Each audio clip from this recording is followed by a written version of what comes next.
Swayam Prabha. Digital India. Educated India.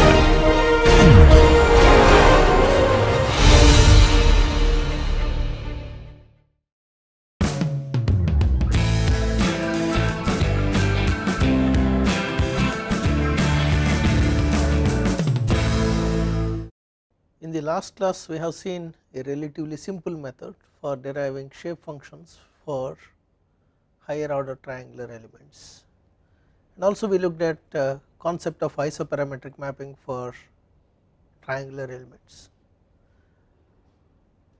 and in today's class we will continue with that. So,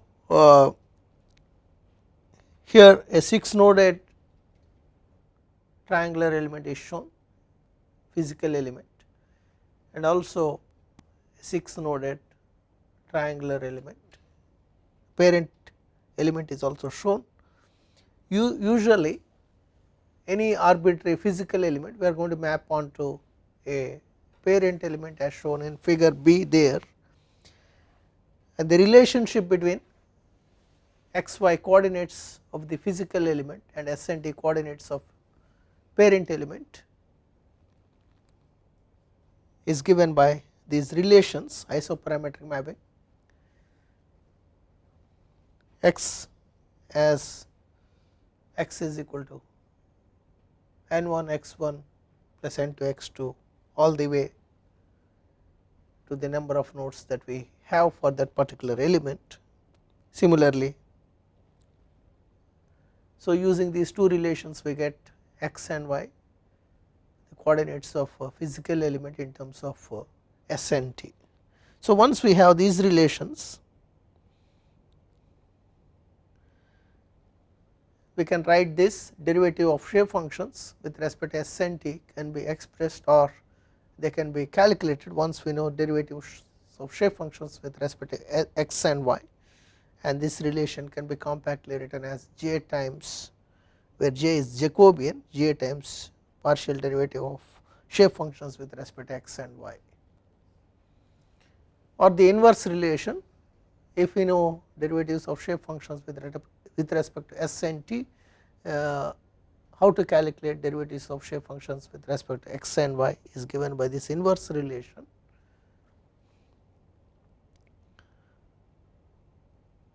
And so, one of the requirement is determinant of j should not be equal to 0, and determinant of j is defined like this. So, in the last class we have discussed some of the requirements like determinant, since it appears in the denominator in the above equation, it must not be 0 anywhere over the domain. So, the mapping is valid if determinant of j is not equal to 0 or the mapping is not valid if determinant of j is 0 anywhere over the element, and this requirement is similar to what we have seen for even quadrilateral elements. So, in today's class what we will be doing is we will take some examples and check the validity of mapping for triangular elements. So, this is the first example. For the 6 node triangle element shown below, develop explicit expressions for the isoparametric mapping and check the validity of this mapping. So, the steps basically are same as what we did for quadrilateral element. So, first we need to write isoparametric relations of x and y in terms of s and t, and using those relations we need to take partial derivative of x and y with respect to s and t and find determinant of j, and one way is to look at determinant of j expression and see whether it is positive everywhere from s going over the entire domain. Here for triangular element s goes from 0 to 1, t goes from 0 to 1, or what we can do is we can plot x y in terms of s and t over the domain of the parent element and see whether the shape of the element is similar to what we started out, or if there are any folds, then we can check for those. So, this is a 6 node triangular element, all the nodal coordinates are given, x y coordinates of all nodes are given. So, with this information we can write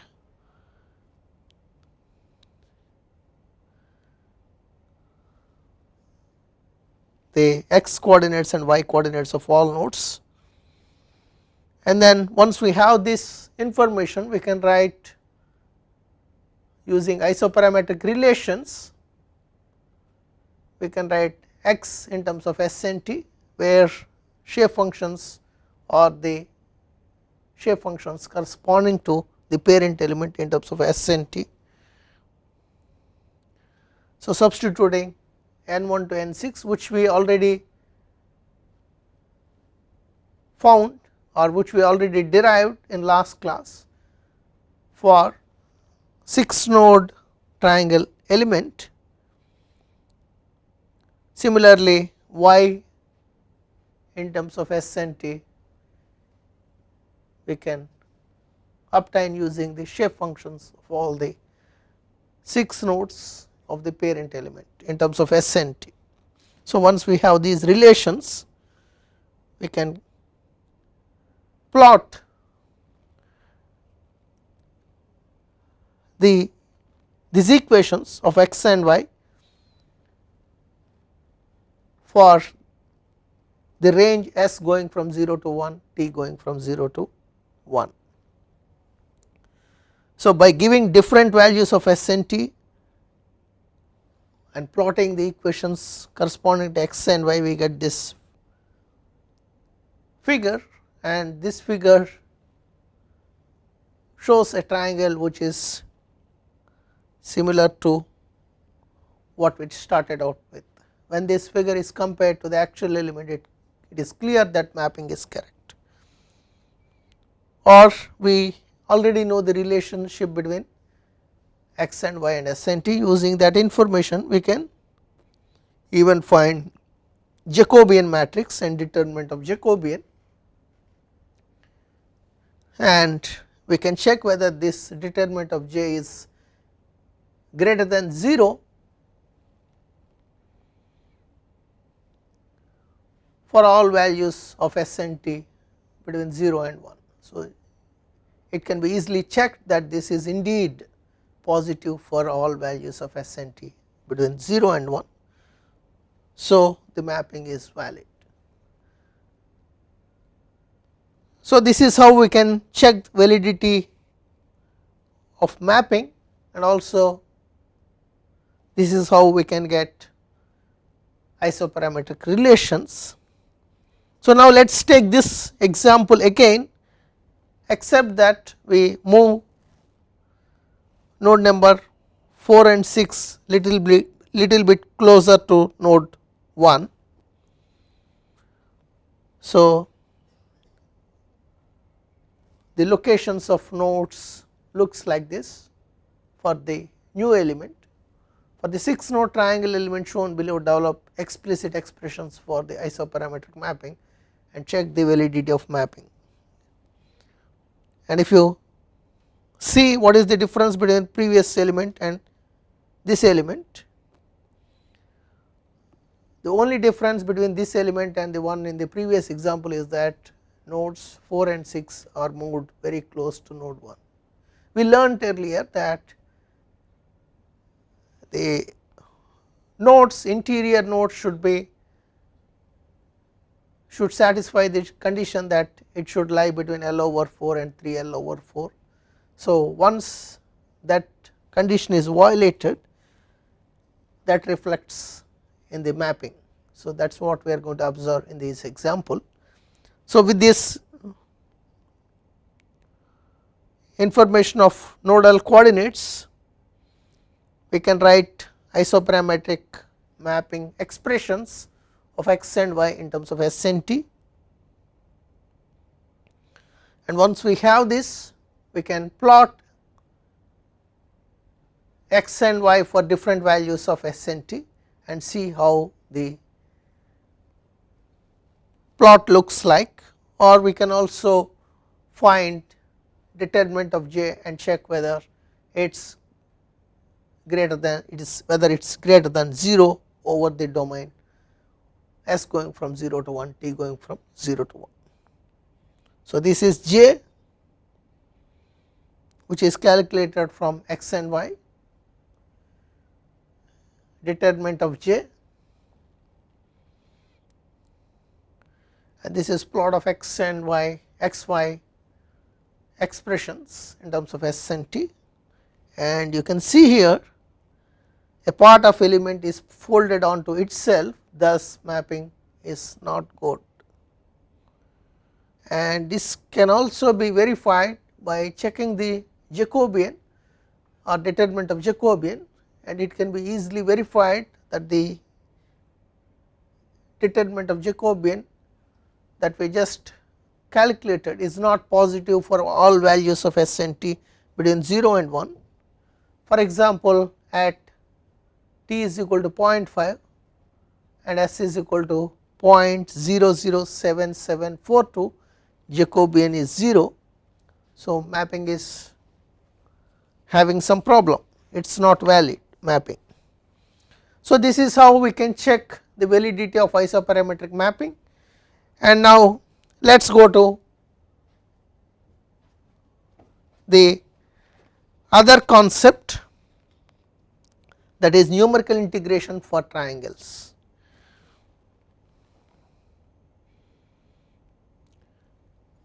When we have integrals, especially for higher order elements, the integrals that we usually encounter are not going to be very simple integrals, sometimes we need to adopt numerical integration. So, we will discuss that now. So, integrals involved in higher order isoparametric elements usually cannot be evaluated in closed form,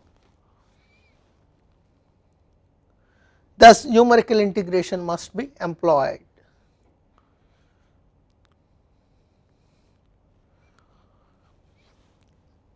And recall that any arbitrary element, whether it is 3 noded or 6 noded triangle element, the actual or physical element is going to be mapped onto parent elements like this. If it is 3 node triangle element, it is going to be mapped onto 3 node parent element. If it is 6 node triangle element, then it is going to be mapped onto 6 node parent element as shown in the second figure. Whether a particular triangle element is mapped onto either of these, you can easily see these two, the vertices of these two triangle elements are located at 0 0, 1 0 and 0 1, and also s goes from 0 to 1, t goes from 0 to 1, and equation of the inclined side 2 3 or equation of the side 2 3 for both the triangles is given by s plus t is equal to 1. So, if one wants to evaluate an area integral over this triangle element, then the limits of integration are going to be 0 to, for limits for s are going to be 0 to 1 minus t, and limits for t are going to be 0 to 1. So, that is what is written here. Let I be the integral which needs to be evaluated, or this function needs to be evaluated over triangle area, and the limits of integration are 0 to 1 minus t, the limits of s, limits of t are 0 and 1. So, if one wants to evaluate this integral, it can be evaluated or it can be approximated in the way that is shown. I goes from 1 to m w I times integrand evaluated at each of the integration points. So, one needs to know if the order of integration is decided, one needs to know what are the weights and what are the coordinates of that particular order of integration, where Wi is the weight, Si, Ti are the coordinates of integration point, M is the total number of points that are selected, and the table below contains some information about the points and the weights, and also about the degree of accuracy of that particular order of integration. So, integration points and weights for triangles. So, if we decide to use one point integration, then we need to evaluate that at s is equal to 1 over 3, t is equal to 1 over 3, multiply integrand evaluated at 1 over 3 and multiply with weight half. If number of integration points is selected as 3, then we need to evaluate integrand at 1 over 6 multiply with weight 1 over 6 plus evaluate integrand at 2 over 3 and 1 over 6 multiply with weight 1 over 6 plus evaluate integrand at 1 over 6 2 over 3 multiply with weight 1 over 6, and sum up all the contributions from all the 3 points, then we get the final approximate value of that integral. So, this is how we can evaluate, and similar procedure can even be repeated if the number of points is selected as 4, except that we need to evaluate integrand at all the 4 points, coordinates of which are given in the table, multiply with corresponding weight and sum it up. So, now to illustrate this, let us take an example.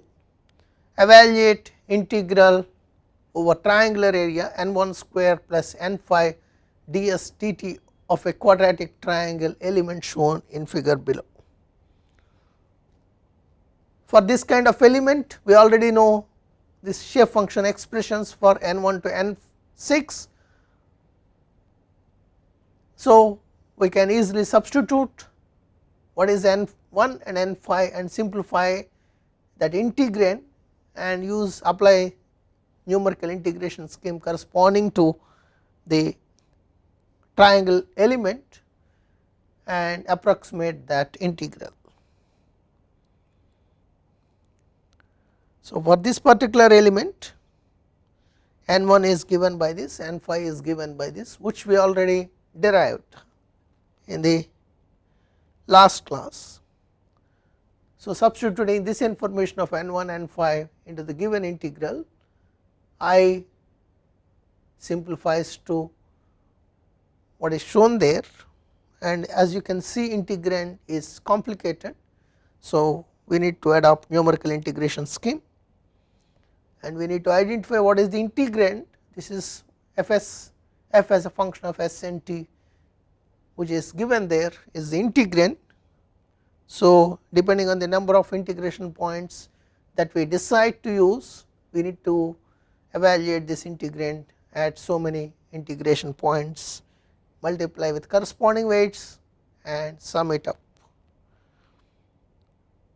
So, let us start with one point integration. Integrand needs to be evaluated. Integration point coordinates for one point integration for triangle element is 1 over 3. So, integrand needs to be evaluated at that point, multiply with weight which is half, gives approximate value of integral.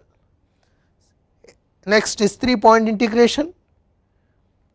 This is how integral is approximated, and evaluate the functions at the corresponding points, simplify, we get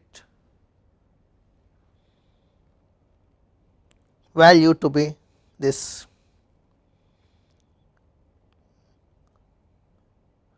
We can even use 4 point integration, except that integrand needs to be evaluated at 4 integration points, multiply with corresponding weights and sum up.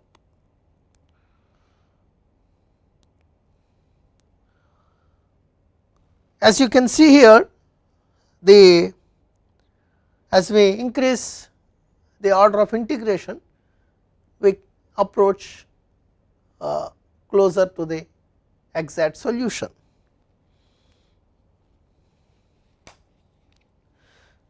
So, this is about numerical integration over triangle element, and now we will go and discuss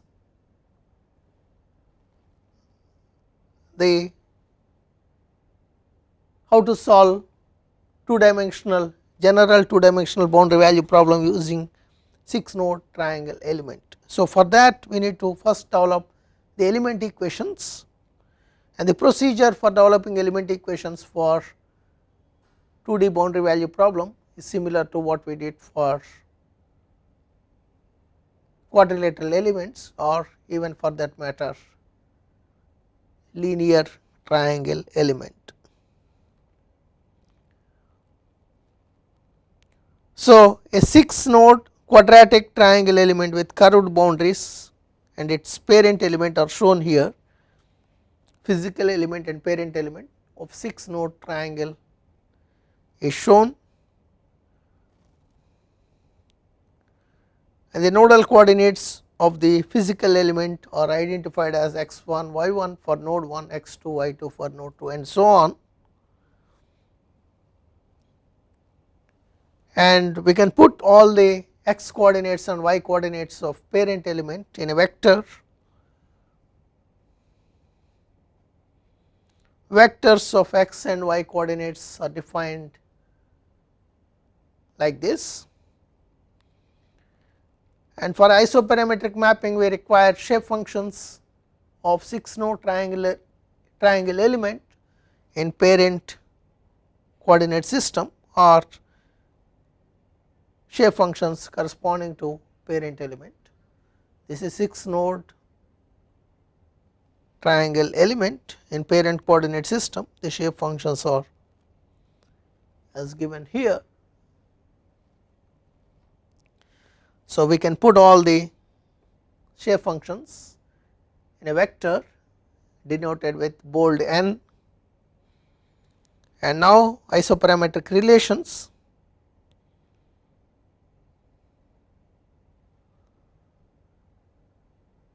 Using this we can find determinant of j,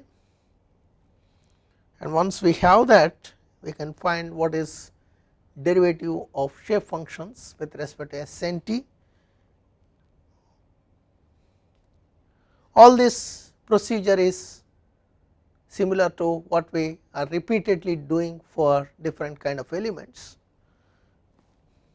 So, once we have these derivatives with respect to s and t, we can find derivatives with respect to x and y. Derivatives with respect to x and y can be computed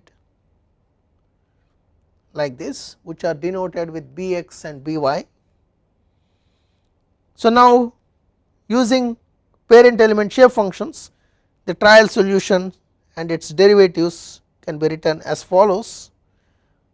So, this is how T can be approximated. T is equal to n transpose D, where n is a vector comprising of shape functions of all 6 nodes, and D is comprising of the nodal unknowns or nodal parameters 6 in number, T1 to T6, and this is how we can get derivative of trial solution. So, once we have all this, we can substitute into the Galerkin criteria of general 2D boundary value problem. So, now let us look at what is Galerkin criteria, and we discussed this number of times earlier in conjunction with quadratic elements, sorry, in conjunction with quadrilateral elements and linear triangle elements. So, this is the Galerkin criteria for 2D boundary value problem that we are looking at. So, now we have the trial solution and derivative of trial solution. So, we can substitute that information into this equation and get complete element equations. So, substituting trial solution, derivative of trial solution into this equation and writing all 6 equations together in a matrix form, we get this, and we can define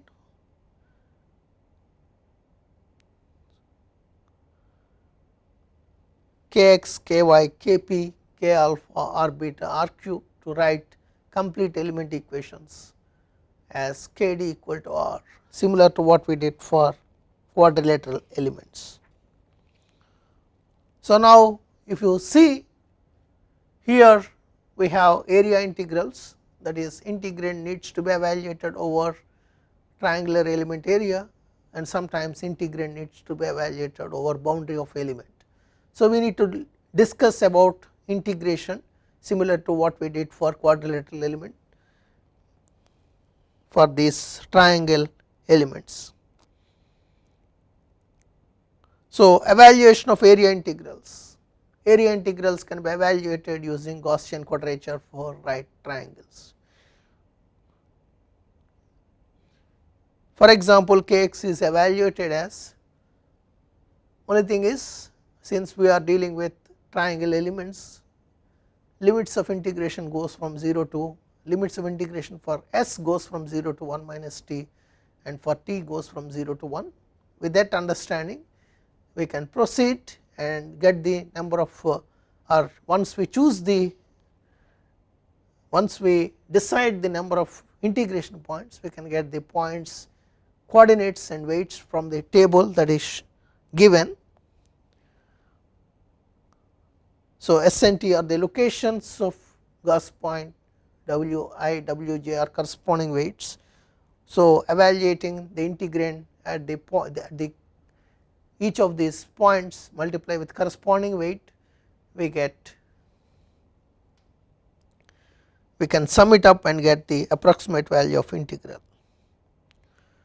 So, to illustrate this, let us take an example. Evaluate matrix kx for triangle element shown in figure below. Assume coefficient kx is equal to 1 and use 3-point integration formula, and this is the 6-node triangle element that is given, and from the information that is given in the figure we can easily figure out what are the nodal coordinates.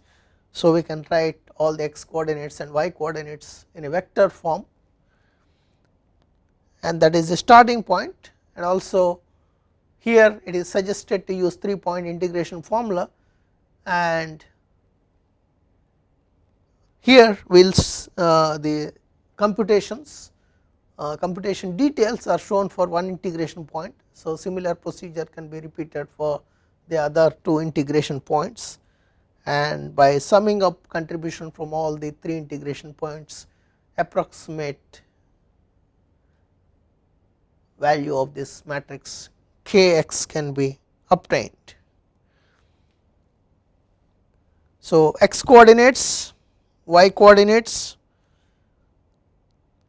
and they work out the details, numerical details are shown here for one integration point, that is at s is equal to 1 over 6, t is equal to 2 over 3, that is the integration point that is selected, and weight corresponding to this integration point is 1 over 6. So, evaluate all the quantities at this point, partial derivatives of shape function with respect to s, with respect to t, and then derivatives of x and y with respect to s and t.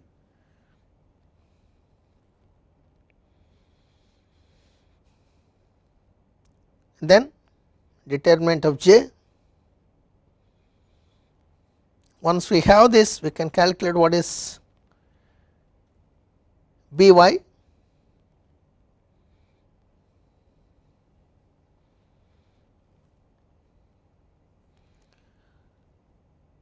and at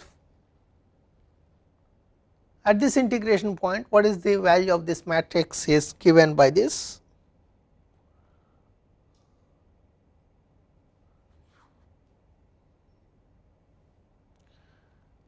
Complete ky matrix is obtained by performing similar calculations at the other two Gauss points, adding matrix is obtained at the 3 points. Here there is a small correction, here in the problem statement it is given as matrix K x, but it should be Ky, and also coefficient is given as Kx, it should be Ky. So, with that correction this is how we can proceed to evaluate these kind of integrals. So, now if you recall, these are the kind of boundary integrals that we need to evaluate along the element boundaries or element sides. So, now let us discuss about evaluating these integrals, these kind of integrals over a triangular element edges. The boundary integrals are evaluated in a manner similar to the one used for quadrilateral elements, and this is how we are going to map a 6 node parent element. Mapping is mapping to a 6 node physical element mapping to 6 node parent element is shown or is illustrated in the figure. So, edge or side 1 2 of physical element is mapped onto side 1 2 of parent element, and you can easily see that along side 1 4 2 of parent element t is equal to 0 and s goes from 0 to 1. So, by substituting t is equal to 0 into the shape function vector, we can get the shape function vector along this side 1 4 2, and also please note that when we want to use one dimensional Gaussian quadrature, the limit should be from -1 to 1. So, we need to introduce another transformation or change of variable, and that will be illustrated as we proceed. So, consider evaluation of this r beta along side 1 4 2. So, r beta is given here, we need to evaluate this along side 1 4 2. So, that is the reason we are interested in finding the shape function vector along side 1 4 2. Along side 1 4 2 t is equal to 0, s varies from 0 to 1. So, by substituting t is equal to 0, the shape functions along side 1 4 2 are, we need to substitute in these expressions of n 1 to n 6, t is equal to 0. By doing that and putting in a vector form, we get this shape function vector. As you can see here,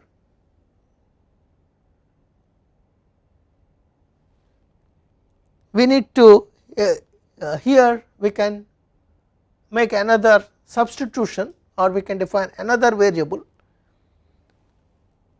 as a function of s and simplify this vector further. So, in order to use one dimensional Gauss quadrature, integration limits must be from -1 to 1, whereas s is going from 0 to 1. Instead of that, if we define another variable which goes from -1 to 1. So, we are introducing a change in variable psi is defined as 2s minus 1. So, with this change of variable, the previous shape function vector which is rewritten here, when we make this substitution in terms of psi, this becomes this one, where psi goes from -1 to 1. That can be easily verified clearly. S is equal to 0 by substituting S is equal to 0 in the equation, psi is equal to 2s minus 1. We can easily check S is equal to 0 corresponds to psi is equal to -1, S is equal to 1 corresponds to psi is equal to 1. So, the limits of integration which are going are this, the edges or the side 1 4 2 is going from 0 to 1. So, we changed we used some kind of change of variables, and we so that we can get the limits from -1 to 1.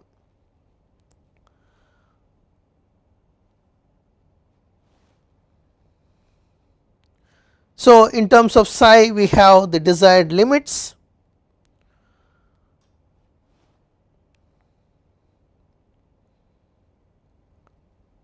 and note that the 3 non-zero shape functions are one dimensional quadratic shape functions, and one could have and they could have been written directly using one dimensional Lagrange interpolation formula, because if you see along each of the edges, the shape function of a node which is not part of edge, that edge is going to be 0. So, the non-zero shape functions are going to be the shape functions which are lying on that particular side or edge. So, those non-zero shape functions can easily be written using one dimensional Lagrange interpolation formula. Thus, integration along any side of triangle can be performed by simply writing quadratic shape functions for nodes along that side.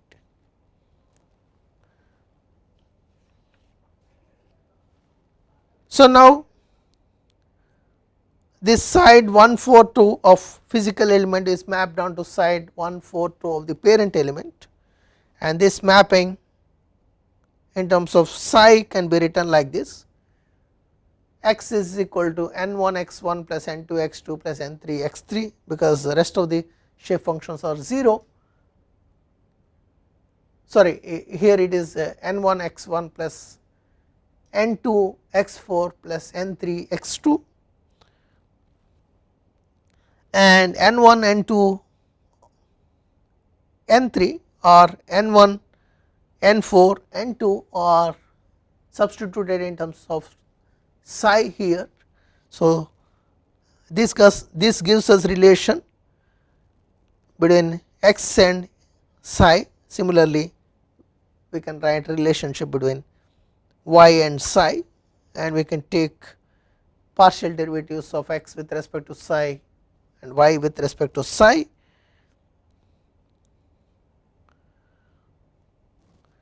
And also we require the relationship between a differential element taken along side 1 4 2 of the physical element, and how it is related to a differential element taken on side 1 4 2 of the parent element.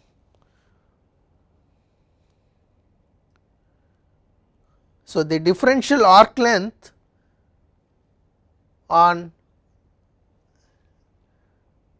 the physical element is given by d capital S is equal to square root of dx square plus dy square, and dividing on both sides with d psi, we get the second equation, in which we can substitute what is derivative of x with respect to psi and derivative of y with respect to psi.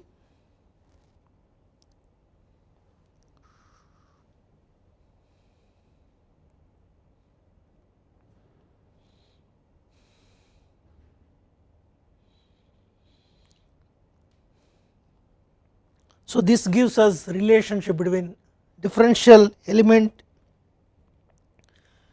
in physical element and differential element in parent element.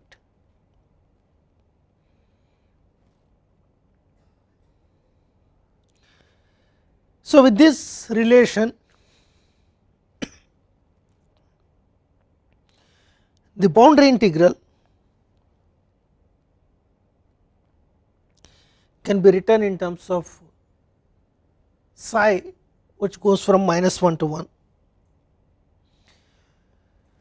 before we use one dimensional Gaussian quadrature.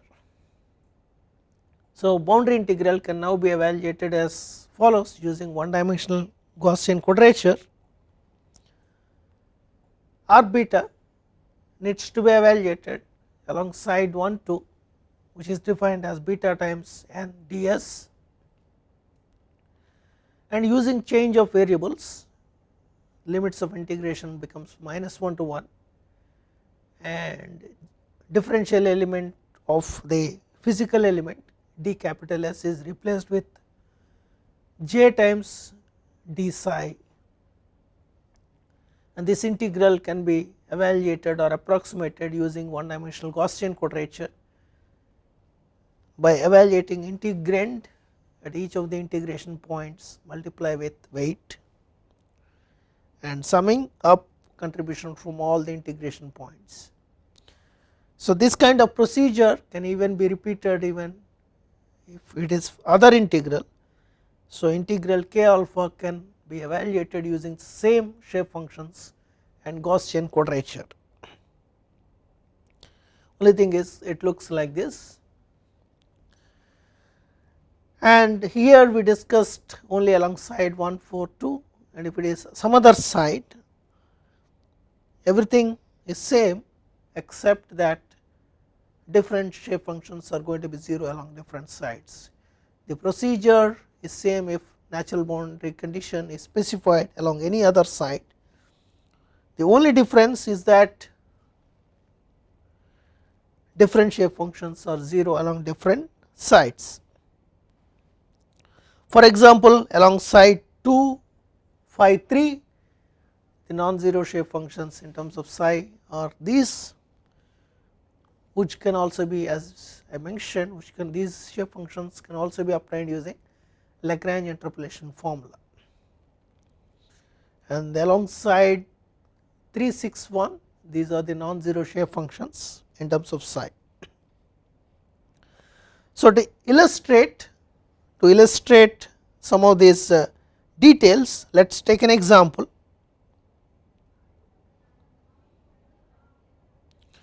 Evaluate matrix K alpha for the triangle element shown in figure below. Assume alpha is equal to -1 for a natural boundary condition specified alongside 2 5 3 of element, use 2-point integration formula. So, this is the physical element that is given. We need to evaluate this matrix K alpha alongside 2 5 3, and from the information that is given we can easily write what are the shape what are the nodal coordinate vectors. Before we proceed, since we need to evaluate this matrix K alpha alongside 2 5 3, we need to know the shape function vector alongside 2 5 3 of the parent element, which can also be obtained using Lagrange interpolation formula, or which can be obtained using the shape function expressions that we have by substituting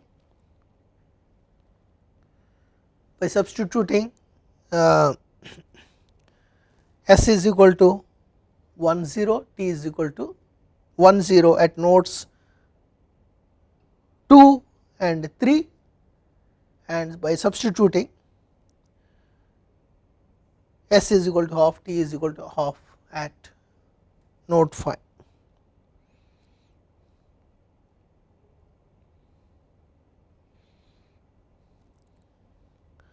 or they can be easily obtained using Lagrange interpolation formula.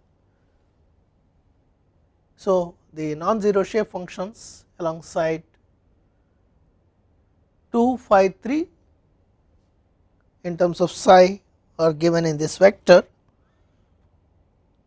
So, k alpha is defined like this: alpha times n transpose needs to be evaluated alongside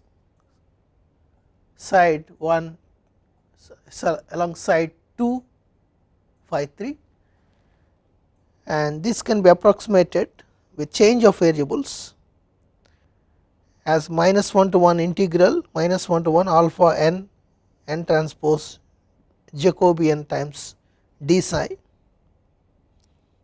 and which can be approximated using one dimensional Gaussian integration as it is shown there. So, now it is suggested to use 2-point integration, and this is just one dimensional integration. So, you can get the integration points and weights from the table that is given earlier for one dimensional integration. So, first integration point and weight are given. So, evaluate the shape function vector at this integration point and also rest of the quantities to calculate Jacobian, and then evaluate the contribution of this integration point to k alpha matrix by evaluating all the quantities in the integrand at this integration point, multiply with weight. Here alpha is constant equal to 1, and finally this is the contribution to k alpha from first integration point.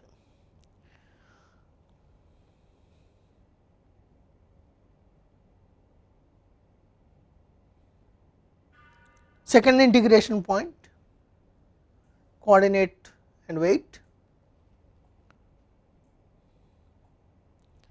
shape function vector,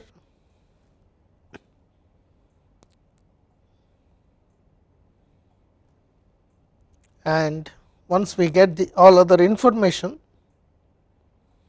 we can easily evaluate contribution of second integration point to k alpha matrix. So, we got a contribution from the first integration point, we got contribution from the second integration point.